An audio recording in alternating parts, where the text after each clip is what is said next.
Con il workshop all'ex convento dell'Annunziata è entrata nel vivo la terza edizione del Discover Italy, una quarantina di tour operator presenti in vetrina alle eccellenze del Levante Ligure. Il mondo del volontariato alle prese con la riforma del terzo settore, punto di svolta che impone adeguamenti normativi. Il Celivo conferma l'impegno per le associazioni, accordo con l'ordine dei commercialisti. Un tempo per uscire dalla scontatezza. Sono le 24 ore per il Signore, celebrate da oggi fino a domani in diverse chiese della diocesi. La cattedrale sarà aperta fino a mezzanotte. Nel cammino della visita pastorale, questa sera a Santa Margherita il dibattito pubblico al Cinema Centrale. Ieri la messa a San Michele di Pagana, il vescovo ha invitato ad annunciare la gioia del Vangelo. Unitalsi compie 90 anni a Chiavari, sabato 6 aprile l'inaugurazione della nuova sede, domani e domenica in diocesi la distribuzione delle piantine di ulivo. Buongiorno a tutti, ben ritrovati con la nostra informazione. Dunque entra nel vivo Discover Italy. In questi giorni nel Tigullio sono presenti decine di tour operator italiani e stranieri a cui vengono presentate le eccellenze del nostro territorio per poter così stringere accordi commerciali in vista della prossima stagione turistica. Ieri sera il cocktail di benvenuto a Sestri Levante, dove questa mattina sono iniziati gli incontri. Vediamo. Oltre 1500 colloqui fissati, una quarantina di tour operator provenienti da 19 nazioni. Con questi numeri si è aperta a Sestri Levante la seconda giornata della terza edizione del Discovery Italy, il workshop durante il quale offerta e domanda in ambito turistico si incontrano per stringere accordi. In vetrina le eccellenze del Levante, insieme per dare forza ad un prodotto unico nel mondo e molto apprezzato dai turisti stranieri, capace di generare un indotto importante per l'economia del territorio. C'è un grosso incremento e un grosso flusso da parte degli Stati Uniti, complice il discorso delle Cinque Terre, c'è una grossa presenza del mercato svizzero e c'è una grossa fetta di mercato che rappresenta l'Europa. Anche il mercato canadese, anche il mercato australiano sono mercati a cui stiamo prestando molta attenzione. La giornata della terza edizione del Discovery Italy si è aperta ieri a Chiavari con la visita del centro storico, proseguendo poi in serata con il cocktail di benvenuto curato a Sestri Levante dai ragazzi dell'Accademia del Turismo di Lavagna. Domani invece le visite sul territorio toccheranno Framura, Deiva, Marina e Moneglia. Un territorio, quello del Tigullio, che ha saputo risollevarsi anche dal punto di vista dell'immagine dai danni provocati dalla mareggiata. Tra le tendenze registrate quest'anno il maggiore interesse per la Liguria da parte del mercato russo. La Liguria è sempre una delle regioni preferite dai turisti russi, in quanto noi siamo appunto un tour operator russo e quindi crediamo che la prossima estate sarà comunque un'estate in cui i turisti russi cresceranno. La Liguria è ricca di eccellenza, partiamo da Genova, che comunque sta diventando una delle città importanti anche per la rinascita del turismo e tutto il resto. Poi abbiamo le due riviere, la riviera del Levante e la riviera del Ponente, che da Sanremo all'Asso di Anna Marina per Ponente e per il Levante, partendo dalle Cinque Terre, arrivando a Portofino, Santa Margherita, danno tutto quello che a un turista può piacere in una vacanza, sia balneare che anche poi sportiva, dal trekking alle mountain bike, tutto quello che può rappresentare una vacanza attiva. Ora torniamo ad occuparci di sanità. L'eventuale ingresso di privati nell'ospedale di Rapallo ha infiammato la discussione sul tema delle privatizzazioni in ambito sanitario. Ne abbiamo parlato in diretta TV, la sintesi in questo servizio. L'accostamento delle parole pubblico e privato in materia di sanità è qualcosa che da sempre fa discutere. Dopo l'impasse che sta interessando i 3 ospedali del Ponente, poi, un eventuale ingresso dei privati nel polo di Rapallo ha fatto emergere timori e criticità sottolineati anche dalla politica del territorio. Per i medici di medicina generale, una partnership in convenzione col sistema sanitario nazionale non è da rifiutare, a patto che non ci sia un depotenziamento del settore pubblico. La paura che abbiamo è quello che un sistema sanitario come il nostro, che comunque sulla carta e anche sui giornali, sui media, viene definito come uno dei migliori del mondo, ci sia qualcuno che al di sopra delle regioni, possa decidere diversamente. Tra i difensori del servizio sanitario pubblico c'è anche il Comitato Assistenza Malati Tigullio, che nel difendere un sistema a sostegno dei pazienti e non del profitto immagina scenari negativi. Lo sai cosa succederà? Il pubblico farà le cose da tre soldi e il privato farà i lavori di alto livello. Finiremo così. Di diverso avviso l'assessore regionale Sonia Viale. In Italia è in vigore la legge 502, spiega, che disciplina la partnership tra pubblico e privato proprio per evitare rischi, una norma in Liguria poco utilizzata. Un esempio lo avete qui, dove i vari interventi di alta complessità vengono realizzati a costo zero per il cittadino, perché essendo convenzionato è sotto il regime pubblico, quindi non creiamo allarmismi, ci sono leggi nazionali che governano il sistema, non si possono fare fughe in avanti e ciò di cui stiamo parlando comunque all'interno del sistema sanitario pubblico. Sta all'intelligenza della politica calibrare, ovviamente con giudizio, senza andare a creare situazioni complesse da gestire, e devo dire che fino ad oggi in Liguria questo non è accaduto. Il mondo del volontariato è a un punto di svolta. Con l'introduzione della riforma, tutte le realtà che operano nel terzo settore sono chiamate ad un adeguamento normativo che tocca diversi aspetti, a cominciare dai contenuti del proprio statuto. Ad affiancarle in questo delicato passaggio c'è ancora una volta il CELIVO, il Centro Ligure per il Volontariato, che ha stretto un accordo con Regione Liguria e con l'Ordine dei Commercialisti. Se ne è parlato nei giorni scorsi nel corso di un convegno a Genova. Per noi c'era Roberto Costa. Entro il 2 agosto del 2019 tutte le organizzazioni di volontariato iscritte al registro e le associazioni di promozione sociale iscritte al registro dovranno adeguare i propri statuti al codice del terzo settore. Il CELIVO ha predisposto insieme alla Regione e all'Ordine dei Commercialisti degli schemi di statuto per aiutarle e sta anche svolgendo degli incontri di consulenza collettiva e individuale, sempre gratuiti, per accompagnare le associazioni in questo adempimento. Tra l'altro un territorio, tutta Italia, ma anche la Liguria, molto attivo nel mondo del volontariato.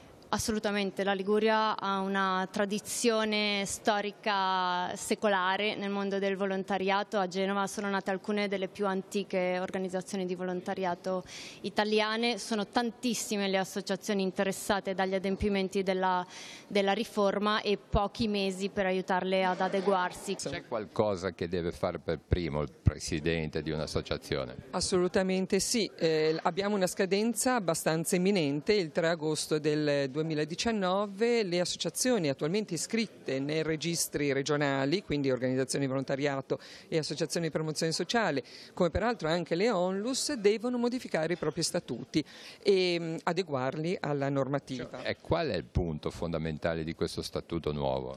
Cosa cambia? Allora, si può dire in due parole? Insomma, intanto bisogna inserire nei propri statuti gli acronimi delle TS, delle enti del terzo settore, e richiamare quelli che sono uno degli obiettivi principali delle attività che vengono svolte, e tutta una serie di altre condizioni, per esempio avere almeno 7 membri, che questa è una delle condizioni essenziali, e quindi va ovviamente modificato e adeguato. Comunque Regione Liguria, insieme appunto al Centro Servizi, ha costruito uno statuto tipo che è a disposizione di tutti, quindi può essere, come dire, utilmente fruibile per poter modificare i propri statuti. Un aggiornamento pubblicato sul sito Vatican News: protezione dei minori, motu proprio di Papa Francesco e nuova legge per lo Stato Vaticano. Il motu proprio, la nuova legge per lo Stato Vaticano estesa alla curia, e le linee guida pastorali sono 3 nuovi importanti documenti firmati da Papa Francesco sulla protezione dei minori e delle persone vulnerabili. Si rafforza l'assetto normativo dello Stato della Città del Vaticano per prevenire e contrastare abusi ai danni di minori e persone vulnerabili. Cristo stesso, ricorda il Papa, ci ha affidato la cura e la protezione dei più piccoli e indifesi. Chi accoglierà un solo bambino come questo nel mio nome accoglie me. Sono le parole riportate appunto da Papa Francesco. E poi c'è tutto il dettaglio delle norme che sono state appunto pubblicate, firmate da Papa Francesco proprio su questo tema. E siamo alla vigilia del 28° viaggio apostolico che porterà Papa Francesco sabato e domenica prossimi in Marocco. Parlando al caro popolo del paese, visitato da Giovanni Paolo II nel 1985, il Papa pensa anche alla custodia della casa comune, all'incoraggiamento della comunità cristiana locale e all'incontro con i migranti, nell'ottica di un mondo più giusto e solidale. Come cristiani e musulmani crediamo in Dio creatore e misericordioso che ha creato gli uomini e li ha posti nel mondo perché vivano da fratelli, rispettandosi nelle diversità e aiutandosi nelle necessità, ha spiegato Francesco in un videomessaggio. Egli ha affidato loro la terra, nostra casa comune, per custodirla con responsabilità e conservarla per le future generazioni. Nella cattedrale di Nostra Signora dell'Orto a Chiavari le 24 ore per il Signore si aprono oggi alle 18 con la Santa Messa presieduta dal Vicario Generale della Diocesi Don Stefano Mazzini. A seguire l'esposizione dell'Eucaristia, all'inizio del tempo per l'adorazione e le confessioni. Dalle 21 alle 22 un momento di preghiera e di ascolto. L'Eucaristia sarà esposta sabato poi a partire dalle 7. Sino alle 18 i sacerdoti saranno a disposizione per le confessioni. L'unica messa che sarà celebrata è quella delle 9:30. Alle 18 la Santa Messa prefestiva della quarta di Quaresima. Telepace trasmetterà in diretta le 24 ore per il Signore dalla cattedrale di Nostra Signora dell'Orto su Telepace 4 al canale 218. Chiaramente le 24 ore per il Signore saranno vissute e celebrate in diverse chiese in tutta la nostra diocesi. Ma ora sentiamo il parroco della cattedrale, Don Mimmo Borzini, a cui abbiamo chiesto il significato di questo appuntamento. L'invito che il Papa ci fa a guardare il Signore è un invito che può toglierci dall'abitudine, come una domanda che rivolgiamo a noi stessi. Ma questa cosa ti interessa? Questa cosa è importante per te? No? E questo per me è il primo richiamo che fa. Cioè è come se mi togliesse dall'abitudine, dal saputo, e mi dicesse: senti, guardami un po', mi vuoi? No?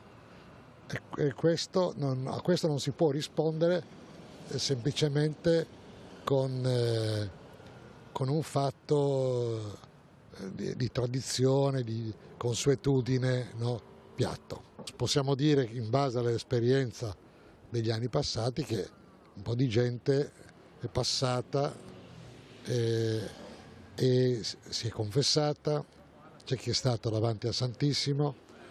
L'importanza di questo momento è data dal fatto, come dicevo prima, che tu devi prendere una posizione consapevole, no? E quindi impegnata, dove la tua libertà è messa in gioco, dove ti togli dal torpore e dal dormiveglia, no? Dove ti togli dal fatto di fare una cosa perché magari siamo cristiani o perché Tizio ce l'ha detto, Caio ce l'ha detto,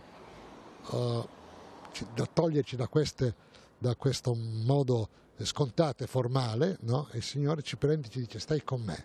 Quindi invitiamo chiunque a fermarsi, anche perché trovare la porta della chiesa aperta in un orario non consueto anche per la cattedrale sicuramente è un invito ad entrare anche per un semplice momento di adorazione o di preghiera. La chiesa è aperta per tutti e quello che dobbiamo tenere sempre aperto è che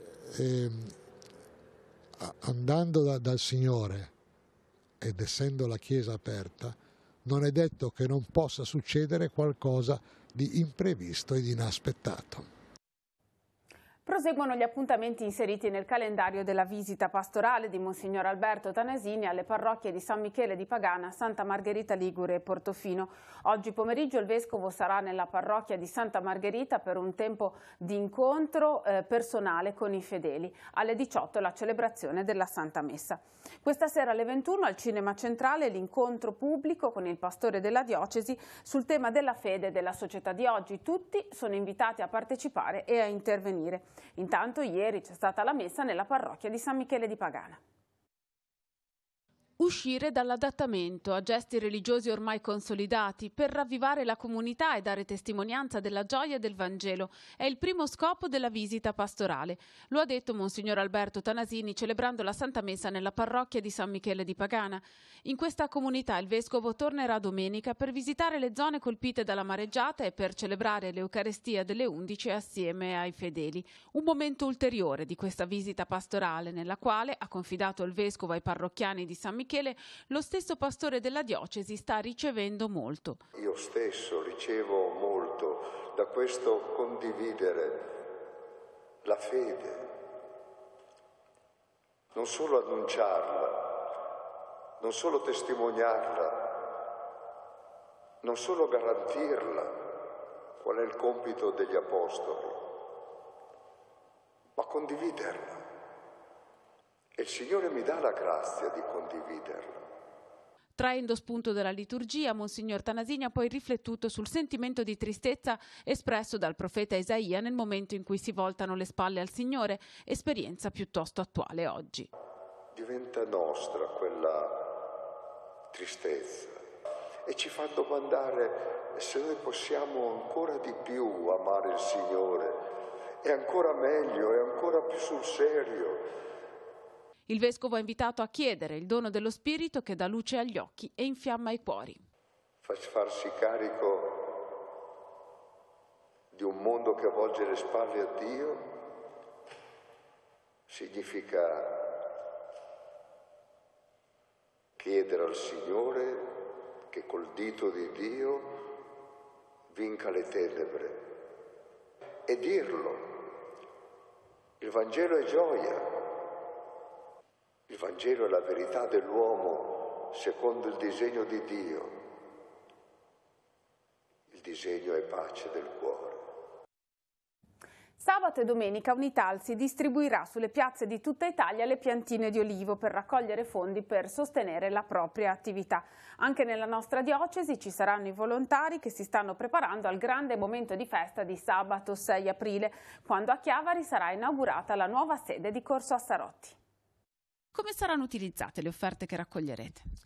Noi utilizzeremo le offerte per permettere a chi non può di partecipare ai nostri pellegrinaggi, perché non tutti hanno la possibilità economica di venire in pellegrinaggio con noi e quindi saranno interamente dedicate a loro le offerte raccolte. Perché avete scelto la piantina d'olivo? La piantina di olivo da 18 anni fa parte un pochino di Unitalsi, è una piantina di pace, una piantina che rappresenta la nostra associazione ed è un ringraziamento a coloro che vorranno con il loro contributo aiutare la nostra associazione. La sottosezione di Chiavari dell'Unitalsi compie 90 anni. Attualmente quanti volontari siete? Siamo circa una cinquantina di volontari che animiamo e aiutiamo i malati a partecipare appunto ai nostri pellegrinaggi. Durante l'anno poi, oltre ai pellegrinaggi maggiori, organizziamo anche giornate dell'amicizia nelle parrocchie della diocesi e pellegrinaggi giornalieri. Per sostenere tutto questo e anche organizzarlo al meglio c'era bisogno di una nuova sede che vi regalerete proprio sabato 6 aprile in occasione del compleanno. Qual è il programma? Sabato 6 aprile inaugureremo la nuova sede di via Sarotti 1 di fronte all'Acli e il programma alle 15:30 l'inaugurazione e alle 16 la messa in cattedrale celebrata dal nostro vescovo diocesano. Noi vediamo che adesso fa una percentuale difficile, ma la maggior parte di quelli che vanno a Lourdes poi ritornano. È perché forse in realtà uno pensa di andare a fare qualcosa, che infatti si va a fare qualcosa di materiale, ma in realtà poi il ritorno è molto maggiore perché è un ritorno interiore, che è quello che ti dà poi la forza di fare tutto quello che fai a Lourdes. Vi assicuro che ci sono dei momenti che uno dice ma come faccio ad andare avanti, però è quello che ti dà Lourdes, quello che ti danno i tuoi colleghi barellieri e dame, diciamo, che sono lì, quello che ti danno gli ammalati, perché poi nascono veramente una simpatia, delle amicizie che sono straordinarie, che si perpetuano negli anni, e tutto questo probabilmente ti dà la forza di continuare nei momenti difficili e la voglia di tornare, perché si arriva a un certo punto che uno non vede l'ora che parta il pellegrinaggio per ricominciare a fare tutte le cose che si fanno da quando sali sul treno, cominci a tirare giù i lettini, tutte queste cose qui, diciamo. Lorenzo Gambero e Gianluigi Troiano saranno ospiti della puntata di questa sera di Noi Chiesa, in onda su Telepace 1 al canale 15 a partire dalle 21:10. Fra gli altri servizi ampio spazio alla visita pastorale nell'ambito di Santa Margherita, San Michele e Portofino. Sono stati selezionati 22 progetti sui 60 che hanno inviato la propria idea imprenditoriale nell'ambito del progetto Liguria Crea Impresa, che inizieranno adesso un percorso di sviluppo nella sede di Y-Lab a Chiavari. Nei prossimi 2 fine settimana, per 8 ore di lezioni al giorno, i professori del Dipartimento di Design del Politecnico di Milano e alcuni imprenditori e professionisti aiuteranno i candidati nello studio del loro progetto. Ora la rassegna stampa, poi ci ritroviamo per tutti gli aggiornamenti. Avvenire titola La vita buona, un metodo innovativo per indagare il paese oltre il PIL alla ricerca del vero benessere e della capacità di tutti di attivarsi. Una ricerca di Avvenire, ecco il ben vivere nelle città, ai primi posti Bolzano e Trento, Pordenone terza, misurate anche la generatività in atto e la responsabilità sociale dei territori. Il Sud è in difficoltà. Allora vediamo questa classifica del ben vivere: Bolzano prima, Trento, poi Pordenone, Firenze e Parma. Sì all'illegittima difesa, dubbi di costituzionalità, sulla castrazione chimica e scontro tra Lega e Movimento 5 Stelle, bagarre alla Camera con il Partito Democratico. E intanto oggi parte il Congresso Mondiale della Famiglia a Verona, tra slogan, proteste e l'invito al dialogo. Dirottatori a Malta, giallo sulla vicenda, a Roma 54 siriani con volo umanitario, quindi i famosi corridoi umanitari. La pluralità religiosa nel DNA marocchino, a dirlo è Addù, viaggio del Papa appunto in Marocco. E poi l'inchiesta rotta delle armi nel Mediterraneo, andiamo a vedere all'interno di Avvenire, sulle stesse rotte di mercanti di vita. Ormai più di 1 miliardo di pistole e fucili circola illegalmente nel mondo, quindi è una situazione da tenere sempre sotto controllo. Secondo l'Archivio per il disarmo si tratta di un commercio in crescita continua dal 1996 tra le vie, quella balcanica, quella dei paesi dell'ex Unione Sovietica e quella nordafricana. Siamo sulla prima pagina del Secolo XIX, commissioni banche, i dubbi del Quirinale, c'è il rischio di conflitti, poteri troppo estesi, il Colle chiede garanzie. E poi il buco dei conti sale a 8 miliardi, Standard & Poor's e la crescita è in calo, che sembra un po' una contraddizione, ma è così. Persi 600 milioni con i no all'Unione Europea, negli ultimi 8 anni l'Italia ha buttato 589 milioni per coprire il conto delle multe inflitteli dall'Unione Europea. Poi verso l'offerta, Carigi BlackRock vuole tutto il gruppo, è disposta a fare un'offerta da 700-800 milioni per tutti gli asset del gruppo Carige. Con la fotonotizia andiamo in Turchia, la scelta di Erdogan in Santa Sofia tornerà una moschea. E poi Rapallo, ancora 9 gli yacht da rimuovere, corsa contro il tempo. Andiamo nella prima pagina del Levante. Sono ancora 9 gli yacht da rimuovere, corsa contro il tempo, obiettivo la Pasqua. Sogno di Pier Silvio Berlusconi ha lasciato definitivamente il golfo del Tigullio diretto a Genova per la demolizione. E intanto sempre a Rapallo, negli albergatori, Giacomo Carpi è stato confermato presidente, Armando Ezia Capurro invece ci sono delle voci di dimissioni da presidente degli albergatori di Santa e Portofino. Parliamo di politica amministrativa. Verso le elezioni del 26 maggio il sindaco Casaretto di Carasco si ricandida con la sua lista civica Insieme per Carasco.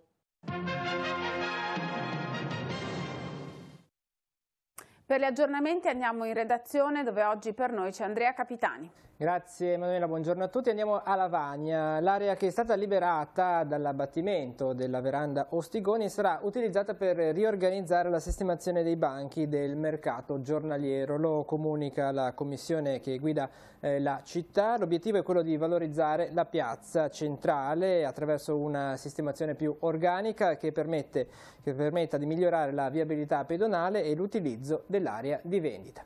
È tutta, te la linea. Grazie, terminiamo così questa edizione di Tigullio Oggi. La prossima andrà in onda come sempre alle 19:15. Ricordiamo che trovate tutte le notizie aggiornate sul nostro sito teleradiopace.com e al canale 187 Telepace News. Grazie per averci seguito e buon pomeriggio a tutti.